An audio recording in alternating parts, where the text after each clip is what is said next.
The Asian nation of Brunei held a royal banquet ceremony to celebrate the wedding of Prince Abdul Mateen, son of the world's longest reigning monarch.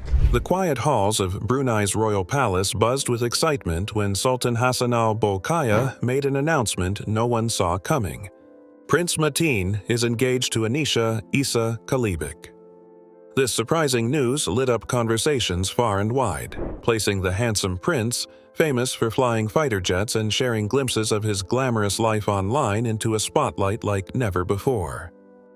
The Sultan's plans for a lavish 10-day wedding leave many wondering, is this a grand statement about the monarchy's future, or is there a deeper story behind this union of tradition and modernity?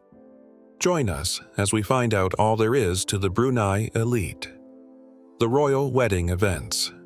In October 2023, the world learned about Prince Mateen's engagement to Anisha Isa Kalebic through an official statement from his father, Sultan Hassanal Bolkiah. The announcement was as grand as the prince's life, revealing the exciting news to Brunei and beyond.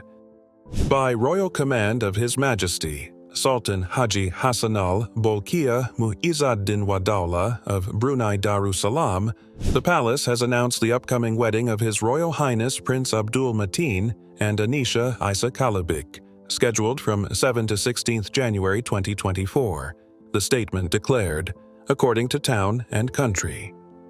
The day has finally come, and the streets of Bandar Seri Begawan buzzed with excitement as dawn broke on January 7, 2024. Thousands of people lined the sun-drenched streets, their necks craning to catch a glimpse of Prince Mateen and his bride-to-be, Anisha Rosna. Little children sat atop their parents' shoulders, while elderly citizens clutched traditional hand-woven flags. The royal wedding unfolded like chapters in a fairy tale book, each day bringing new colors, customs, and celebrations. On the first morning, Anisha stepped into the palace wearing a flowing white baju kurung, Brunei's traditional dress. The delicate fabric swished softly as she walked toward the Quran reading ceremony, known as Khatam Quran. Her hands trembled slightly as she began reading, her voice clear and steady, carrying across the hushed room. 3 days later, the palace transformed into a sea of red and gold for the Berbadak Mandi, or powdering ceremony. Sweet-smelling flowers and burning incense filled the air as Prince Mateen and Anisha sat on golden thrones. Family members took turns blessing the couple by gently pressing fragrant powder onto their hands, a tradition believed to bring good fortune and many children. The highlight came when Prince Mateen arrived at the Omar Ali Saifuddin Mosque, dressed in crisp white traditional clothes. As he walked toward his father, the Sultan, 17 cannon shots thundered across the city, making babies cry and birds take flight. In a touching moment that moved many to tears, the prince bowed down and pressed his forehead against his father's hand, seeking blessing for his new journey. The streets came alive again on January 14th as the royal couple rode through the capital in their gleaming Rolls-Royce. Despite the scorching heat, crowds cheered and waved, while children scattered rose petals. Anisha's diamond tiara sparkled in the sunlight as she waved to her new people, her smile bright enough to match the jewels she wore. Inside the palace, servants rushed about preparing for the grand finale, a feast fit for the 5,000 guests who would soon arrive.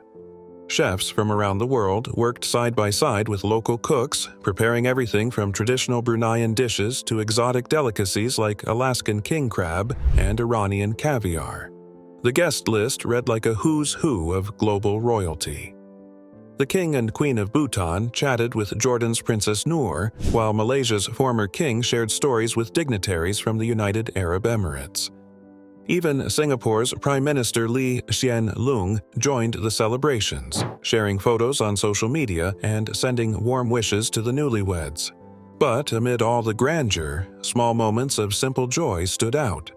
A palace worker recalled seeing the couple steal quiet glances at each other during ceremonies. Another remembered how Prince Mateen helped adjust his bride's veil when it slipped, earning sweet smiles from watching grandmothers. As the 10 days drew to a close, the city slowly returned to its usual calm. The decorations came down, The crowds went home, and the newly married couple prepared to begin their life together. Yet, the stories of their wedding, from the boom of cannon fire to the sparkle of tiaras, from ancient traditions to modern celebrations, would be told and retold in Brunei for generations to come.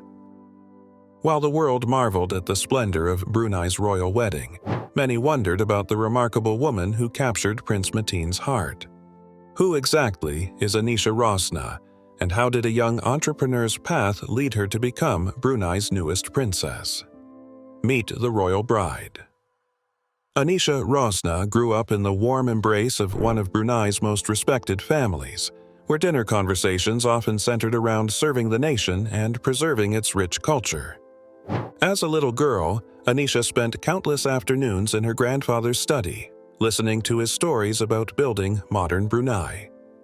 Pehin Dato Isa, her grandfather, helped shape the country during its most important years in the 1960s and 70s.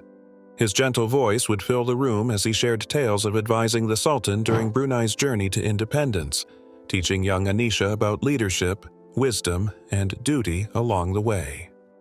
But Anisha blazed her own trail. While other children from privileged families might have chosen easier paths, she packed her bags and headed to the University of Bath in England. There, far from the tropical warmth of Brunei, she studied business and developed fresh ideas about how to share her country's treasures with the world. The halls of the British University challenged her thinking. Between classes, she would often sit in the historic Roman-inspired buildings, sketching plans for a business that would showcase Brunei's hidden gems. She dreamed of helping tourists discover the secrets of her homeland, from its pristine rainforests to its centuries-old water villages. After graduating, Anisha returned home and turned those dreams into reality. She started a cultural tourism company that created special tours showing visitors the real Brunei. Her tours took people beyond the golden domes of mosques and palace gates into the heart of local communities. Guests learned to weave traditional textiles, cook authentic Bruneian dishes, and understand the gentle rhythms of life in this peaceful nation. Family connections smoothed some paths but created high expectations. Her brother, Anisha Isa Kalebic, grew up as Prince Mateen's close friend, often joining the royal family for polo matches and celebrations. Through him, Anisha gained a window into royal life long before romance bloomed. Her sister-in-law, Janatira, brought connections to Thailand's business world through her family's successful Bedigan yogurt company, adding an international flair to family gatherings. Yet, Anisha worked hard to prove herself on her own terms. She developed a silk clothing label that blended traditional Bruneian patterns with modern designs. Local artisans, many of them elderly women keeping ancient crafts alive, found new markets for their work through her business. Friends describe Anisha as someone who listens more than she speaks. During business meetings, she often carries a small notebook filled with sketches and ideas. Her employees talk about her habit of bringing home cooked meals to the office and sharing food and stories with her team while planning new projects. Those who know her well say she has never lost touch with her roots despite her success. Every Friday, she still visits her grandfather, now retired but still offering wisdom as a special advisor to the Sultan. Their conversations have evolved from childhood stories to discussions about Brunei's future and her role in it. Her path crossed with Prince Mateen's many times throughout their lives, at formal events, family gatherings, and polo matches. But it was her genuine love for Brunei's culture and her work to preserve it that caught the prince's attention. Their shared passion for their country's heritage formed the foundation of their relationship. Now, as she steps into her role as a princess, Anisha brings with her a unique blend of traditional values and modern vision. Her background in business and cultural preservation adds new colors to the royal family's palette. Palace workers whisper about her plans to open parts of the royal art collection for public viewing and create programs teaching young Bruneians about their heritage. In many ways, Anisha represents a bridge between Brunei's rich past and its promising future. Her story shows that even in a world of royal protocols and ancient traditions, there's room for fresh ideas and entrepreneurial spirit. The Instagram Royal. Every morning, as the sun rises over Brunei's misty rainforests, Prince Mateen's phone lights up with thousands of notifications. His latest Instagram post, perhaps a photo of him emerging from a fighter jet or teaching orphaned children to box, has set social media buzzing once again. With 2.7 million followers hanging on his every post, this 32-year-old prince brings royal life into the palm of your hand. One day, he's swimming with dolphins off Brunei's crystal-clear shores. The next, he's in full military uniform, standing proud beside his father at official ceremonies. But Prince Mateen's social media presence goes beyond glossy photos and casual snapshots. Through his carefully chosen posts, he tells the story of a new kind of royal, one who can fly helicopters Monday morning, attend Parliament by afternoon, and still find time to train for international polo matches. His workout videos, often filmed in his private gym, show a prince who isn't afraid to sweat. These clips, featuring intense boxing sessions and weight training, have inspired young Bruneians to embrace fitness. Local gym memberships soared after he opened his own boxing facility, Jab Gym, where he sometimes teaches classes to surprised customers. Yet, behind the smooth social media operation lies careful planning. Each post strikes a delicate balance between modern appeal and royal dignity. You won't find him posting about late-night parties or controversial topics. Instead, his feed showcases values important to Brunei: family, duty, sports, and giving back to the community. During Ramadan, he shares moments of breaking fast with ordinary citizens in local mosques. His captions often include words of encouragement for young people or praise for Brunei's healthcare workers and teachers. When natural disasters strike neighboring countries, his posts rally followers to support relief efforts. The prince's social media mastery has turned him into Brunei's unofficial ambassador to the younger generation. Through his lens, outsiders glimpse a country that honors its past while embracing the future. His photos of traditional ceremonies show centuries-old customs living alongside modern life, helping young Bruneians feel proud of their heritage. Even his casual shots tell deeper stories. A simple photo of him drinking coffee with local vendors becomes a powerful message about staying grounded despite royal privilege. When he posts about training with the armed forces, it reminds people that he serves his country beyond palace walls. His followers often spot him around Bandar Seri Begawan, Brunei's capital, where he'll stop for selfies with starstruck fans. Unlike many royals who keep their distance, Prince Mateen uses his Instagram presence to break down barriers between the palace and the public. This mix of accessibility and royal dignity has created something new in Brunei's history: a prince who feels both extraordinary and relatable. His social media kingdom might be built on likes and shares, but it serves a greater purpose, showing the world that even in a traditional monarchy, new traditions can take root and flourish. As sunset casts golden light across Brunei's skyline, Prince Mateen might be ending his day with another post. But behind each carefully framed photo lies the story of a royal family adapting to changing times, one Instagram story at a time.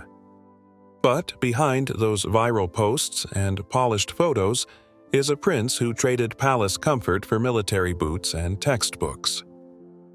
How did this Instagram star transform from a royal heir into a helicopter-flying soldier who commands both the skies and his nation's respect? Prince Mateen, from student to soldier. While many young royals spend their days cutting ribbons and attending tea parties, Prince Mateen's journey took a different turn through the halls of military academies and university lecture rooms. His path would test both his body and mind, shaping him into a leader who could command both helicopters and respect. At Brunei's prestigious Jerudong International School, young Mateen sat among children from around the world. Unlike other royal students who often had special treatment, he insisted on being treated like any other student. He played rugby in the mud, struggled with math homework, and learned to win and lose on equal terms. But it was at the Royal Military Academy Sandhurst in the UK where Mateen faced his toughest challenges. Sandhurst breaks down even the strongest recruits to build them back up as officers. Here, royal titles meant nothing. Mateen trudged through the same rain-soaked training exercises as his fellow cadets, carrying heavy packs across muddy fields and learning to lead under pressure. During one particularly grueling exercise, Mateen and his unit got lost in the Welsh mountains during a snowstorm. Instead of calling for help, he remembered his training, kept his team calm, and navigated them to safety using basic map skills. After earning his officer's stripes and promotion to second lieutenant, Mateen could have returned to a comfortable life in Brunei. Instead, he chose to pursue knowledge at King's College London, diving into the complex world of international politics. Between classes, he could often be found in the library, studying how other countries handled challenges similar to those facing Brunei. His thirst for learning led him to the School of Oriental and African Studies, where he earned a master's degree in international studies and diplomacy. Here, surrounded by experts in Asian politics and culture, Mateen gained new perspectives on his own country's place in the world. But perhaps his most daring achievement came when he decided to become a helicopter pilot. Training at RAF Shawbury pushed him to master complex mathematics, weather patterns, and split-second decision-making. Each flight test demanded perfect concentration. One small error could spell disaster. The proud moment came when his father, the Sultan, pinned the flying wings on his uniform, marking him as a qualified pilot. Between his studies, Mateen worked alongside his father, learning the art of diplomacy in action. He watched how the Sultan balanced traditional customs with modern needs, taking mental notes for his own future role in Brunei's leadership. Today, Prince Mateen puts all his training to use. He might start his morning planning diplomatic meetings, spend the afternoon flying humanitarian missions in a military helicopter, and end his day discussing international trade agreements.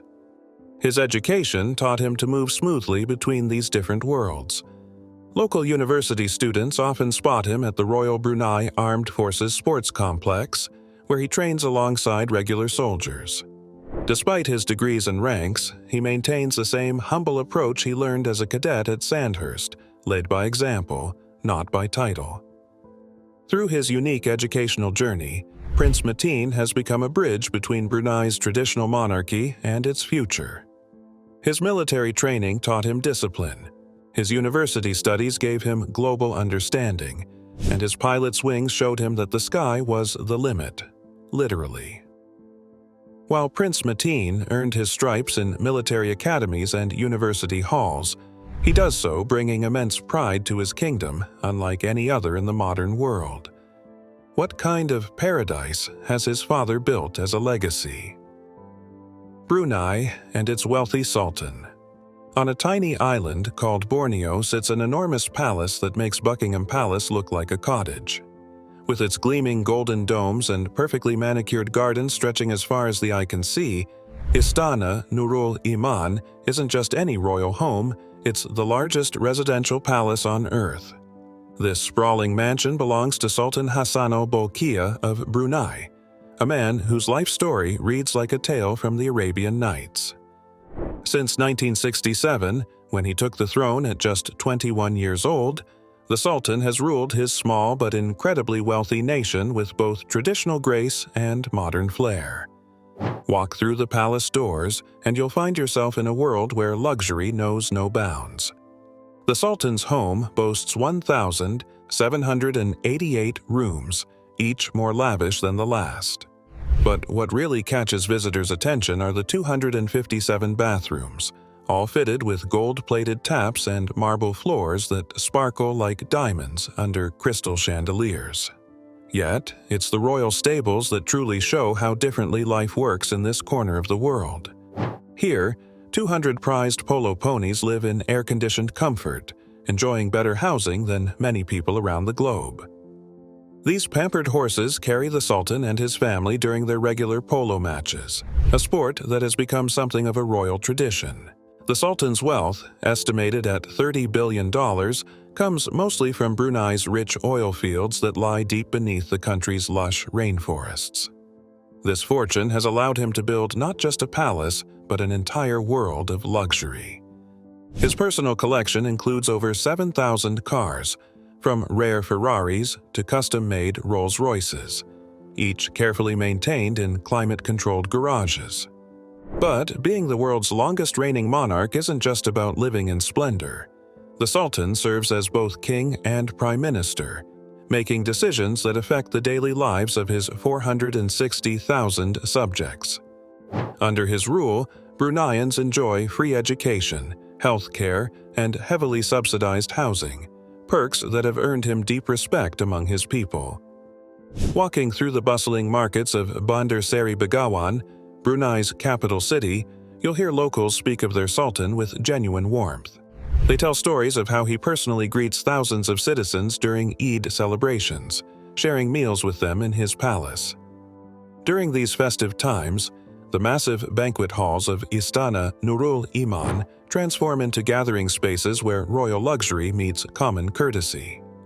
Despite his immense wealth and power, the Sultan maintains a surprisingly active role in his country's affairs. He regularly pilots his own Boeing 747 for state visits, showcasing his skills as a qualified aircraft commander.